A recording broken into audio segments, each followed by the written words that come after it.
Mabangis na Maninila ni Dinalyn Castañar Babak.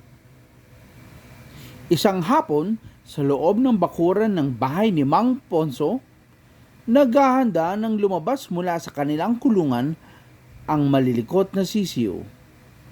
Ngunit humarang sa kanila ang inahing manok. Nakabuka ang malalapad nitong pakpak. Wala munang lalabas, nag-aalalang utos ng inahin. Kaagad nitong tinipon ang kanyang mga sisiw sa ilalim ng kanyang mga pakpak. Bakit po? Tanong ng pinakamalaki sa mga sisiw.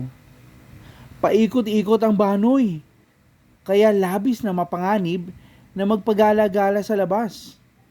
Natakot ang mga sisiw, ngunit nakadaman sila ng kapanatagan sa ilalim ng pakpak ng kanilang inang manok.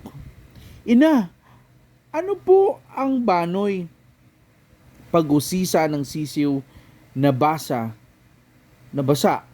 ang balahibo. Repeat. Ina, ano po ang banoy? Pag-usisa ng sisiw na basa ang balahibo. Ang banoy ay isang mabangis na maninhilang ibon. Naghahanap ito ng mahuhuling hayop para sa kanilang pagkain. Ito ay matapang at kinatatakutan ng maraming hayop kahit sa gubat. Isa siyang mahusay na mandaragit. Mabilis niyang nauhuli at natatangay ang mga hayop na kanyang sinisila. Ano pong itsura ng banoy? Tanong naman ng pinakamaliit sa mga sisiw. Ang banoy ay isang malaking ibon. Nakalilipad ito ng matayog gamit ang malalapad at malalakas na mga pakpak nito. Mataas ang naabot niya sa himpapawid. May matatalim itong kuko at may napakatalas na mga mata.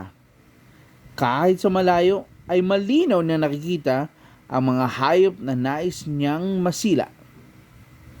Kabilang tayo sa mga paboritong pagkain ng mga banoy. Nakakatakot po pala talaga ang banoy, ina. Wika ng pinakamalaking sisiw. Lagi lamang tayo mag-iingat. Makinig kayo lagi sa aking binibigay na babala. Magiging ligtas tayo. Nang matiyak na wala na ang panganib, hinayaan na ng inang manok na makapaglaro ang kanyang mga sisiw sa bakuran. Umaasa silang hindi na muling babalik ang mabangis na Maninila.